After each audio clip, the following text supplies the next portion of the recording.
Un appartement sans bruit, sans lumière et sans aucune vie.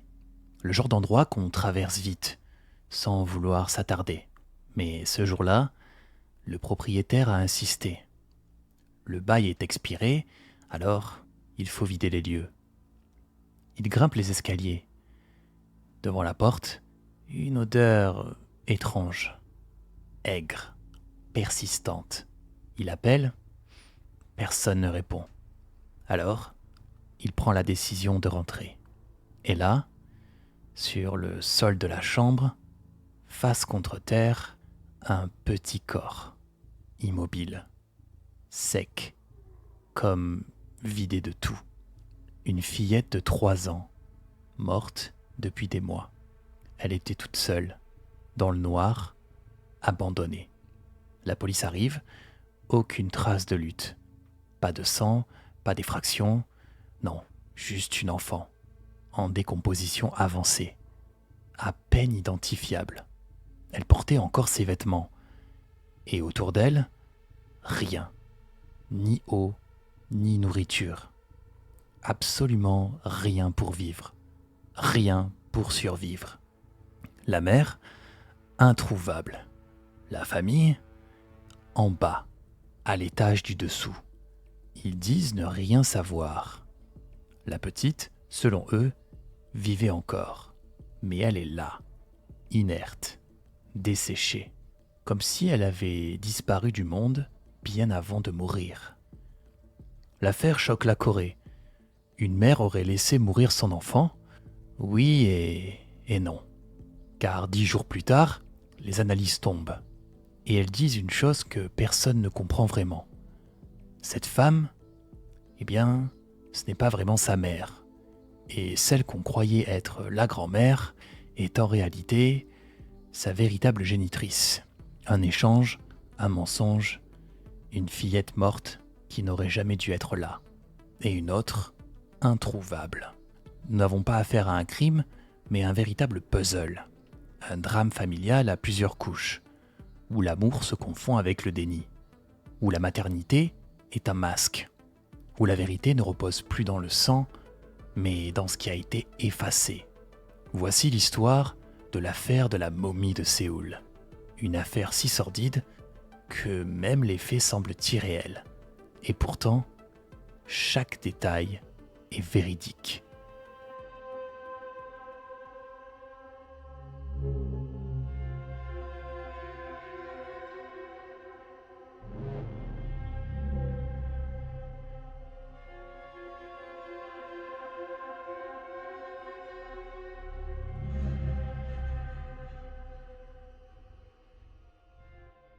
Gumi, une ville industrielle sans vraiment d'histoire.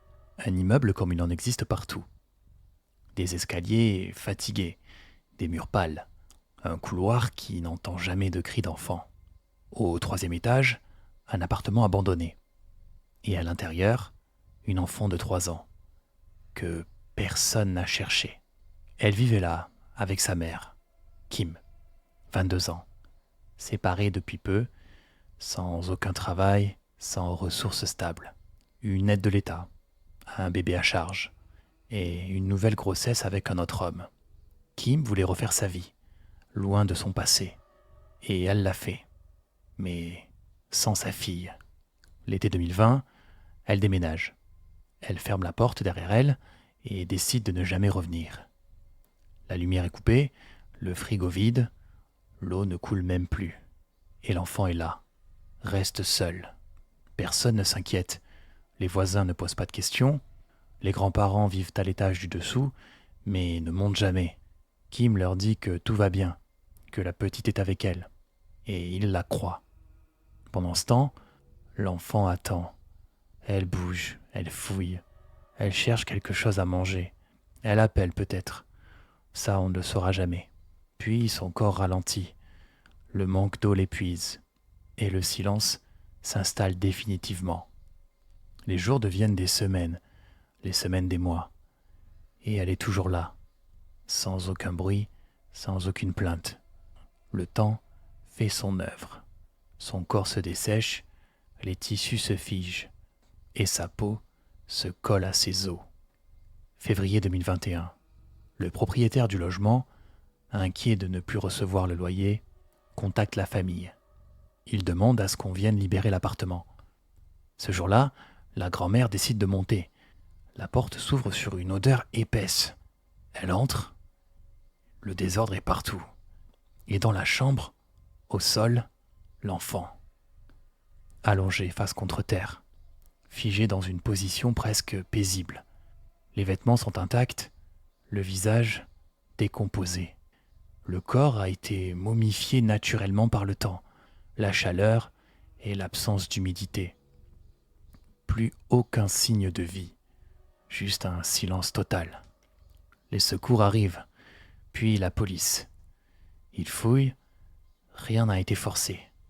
Aucun signe de lutte, pas d'armes, pas de blessures visibles. La scène est claire, l'enfant a simplement été laissé là, et elle est morte, toute seule. Kim est arrêtée dès le lendemain. Elle avoue avoir abandonné sa fille. Pas de colère, pas de cris, elle explique simplement qu'elle ne pouvait plus s'en occuper, qu'elle avait tourné la page, et qu'elle ne voulait plus la voir. Ce jour-là, l'enquête semble déjà bouclée. Mais les analyses ne sont pas terminées. Et la vérité va bientôt glisser hors du cadre. Pas parce qu'on l'a cherchée, mais parce qu'elle était impossible à éviter.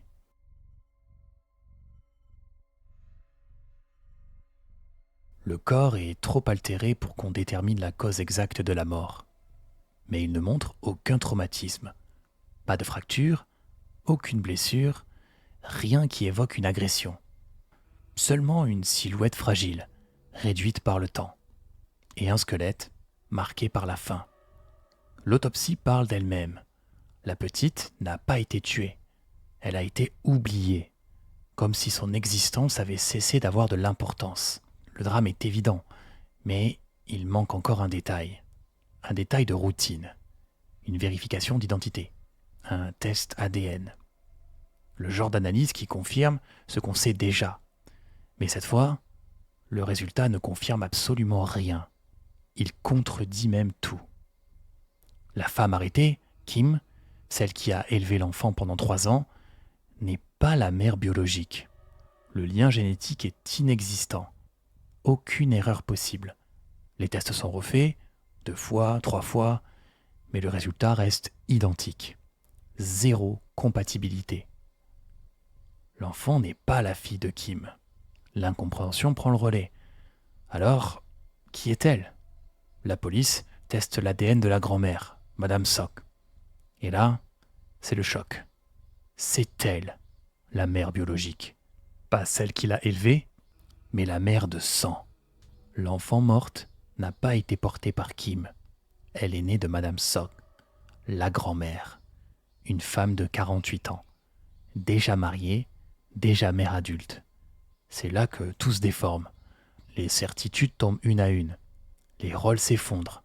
La mère n'en est pas une, et la grand-mère non plus. Et l'enfant, au centre, devient l'énigme. Les enquêteurs remontent le fil.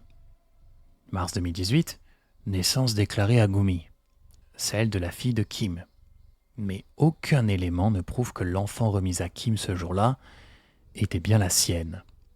Et dans les dossiers, une absence. Pas de certificat de naissance au nom de Madame Sok cette année-là. Rien qui indique une grossesse. Mais sur son ordinateur, les traces sont là. Recherche Google. Accouchement à domicile. Faux certificat. Procédure d'enregistrement sous identité tierce. Elle aurait donné naissance dans le secret, puis échangé son bébé avec celui de sa fille. Personne n'aurait rien vu, pas même le mari de Madame Sok. Il dira plus tard d'ailleurs n'avoir jamais remarqué que sa femme était enceinte. Le scénario, lui, est invraisemblable. Mais les faits, eux, ne vacillent pas. L'enfant morte n'est pas celle que tout le monde croyait. Et pendant que la Corée essaye de comprendre tout ça, une autre question s'impose. Si ce n'est pas la fille de Madame Kim, où est la vraie fille ? Celle que Madame Kim a portée, celle qu'on n'a jamais retrouvée. Une enfant née, puis effacée. L'affaire n'est plus un crime isolé, c'est devenu une disparition double. Et au cœur du silence, une substitution, planifiée, dissimulée, peut-être même irréversible.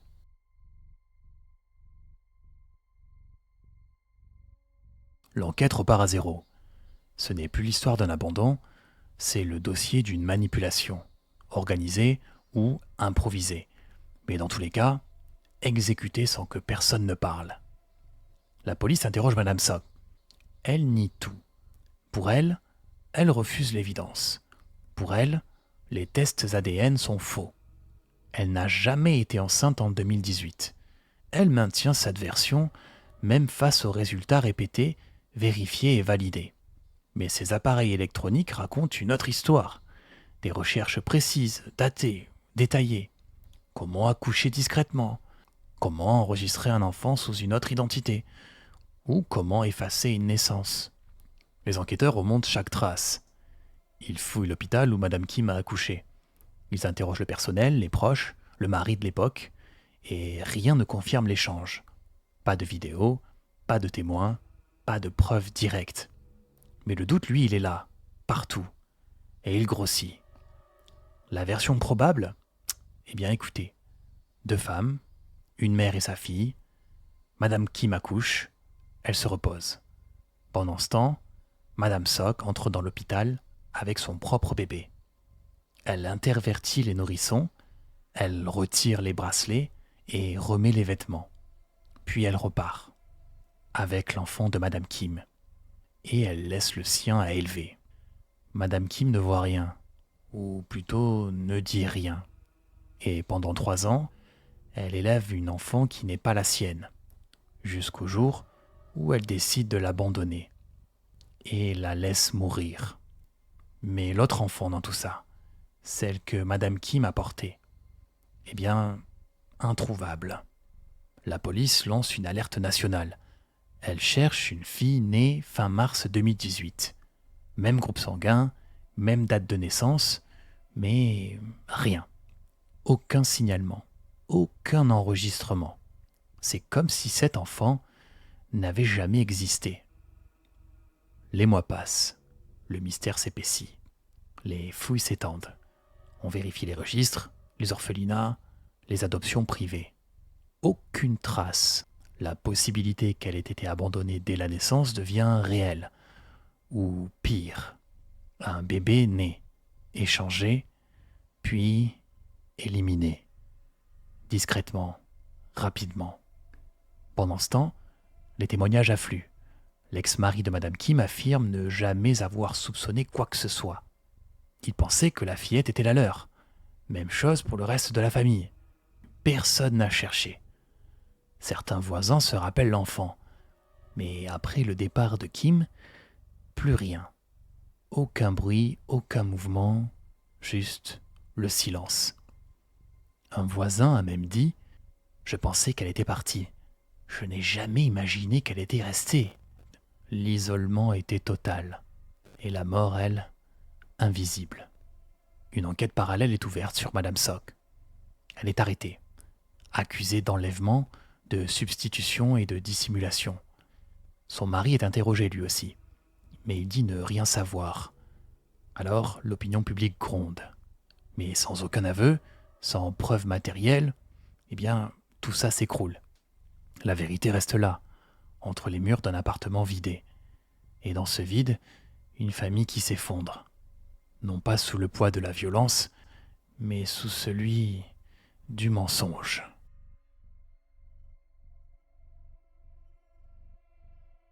Les premières condamnations tombent vite. Kim est jugée pour homicide par négligence aggravée. Le tribunal ne cherche pas à comprendre. Elle a laissé une enfant de 3 ans mourir sans défense. Absolument aucune circonstance ne peut justifier ça.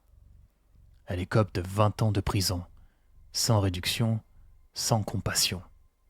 La Cour souligne la cruauté du geste, l'absence totale de remords, et cette facilité avec laquelle elle a effacé sa présence. Les juges veulent marquer les esprits, montrer que cet abandon, ici, équivaut à un meurtre. Pendant ce temps, le cas de Madame Sock s'enlise. Elle nie tout. Elle martèle qu'elle n'a jamais accouché. Et pourtant, absolument tout l'enfonce. Les recherches internet, les tests ADN, les incohérences. Le parquet requiert alors 13 ans. Au final, elle en prend 8. Mais le dossier est fragile. Trop d'hypothèses, pas assez de certitudes. La Cour suprême casse la décision. Elle demande des preuves concrètes, pas des probabilités. En appel, la peine est réduite à 2 ans, avec sursis. Pas un jour de prison supplémentaire, juste une surveillance conditionnelle. Et l'échange de bébés dans tout ça, l'enlèvement, la disparition de l'autre enfant, classé, faute de preuves. Madame Sock quitte le tribunal. Elle est libre. Ni reconnue coupable, ni totalement innocentée. Entre les deux, dans un espèce de vide juridique, comme si la vérité elle-même avait été abandonnée. La justice a parlé, mais elle n'a pas répondu. L'enfant morte n'a pas de filiation reconnue officiellement, et l'enfant disparu, elle, n'a pas d'existence.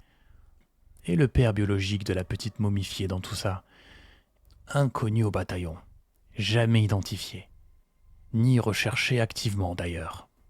Et le système, lui, corrige ses formulaires, il modifie ses procédures, il promet plus de visites, plus de contrôles. Mais c'est bien trop tard. La fille est morte. Et l'autre, on ne sait même pas si elle est encore en vie. Le public coréen, lui, se divise. Certains crient à l'impunité. D'autres voient une affaire bien trop floue pour condamner plus lourdement. Mais tous savent une chose. L'essentiel a été perdu. Et ce que la justice n'a pas pu trancher reste maintenant dans les limbes.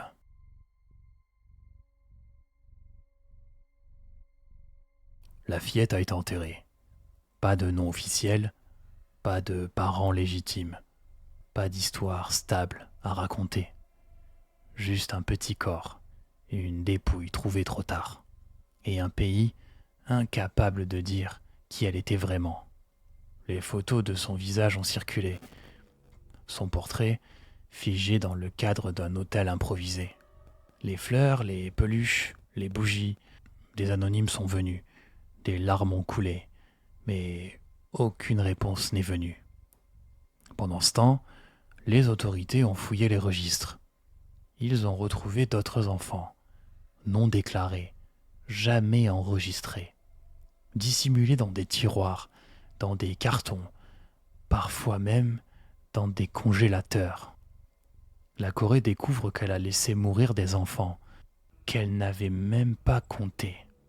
Et au milieu de tout ça, il en reste une, celle qu'on ne voit pas, celle qui n'a jamais été identifiée.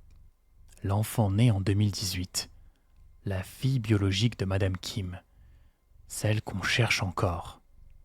Peut-être qu'elle vit quelque part, sous un autre nom, dans une autre maison, sans savoir ce qui l'entoure. Ou peut-être qu'elle est déjà morte, et qu'on ne le saura jamais. Ce dossier Red Rum est clos, mais le vide reste entier. Une enfant est morte dans l'ombre, une autre s'est volatilisée. Et les adultes, eux, sont retournés à leur vie. La justice a condamné, l'opinion a pleuré, mais personne n'a pu répondre à cette dernière question.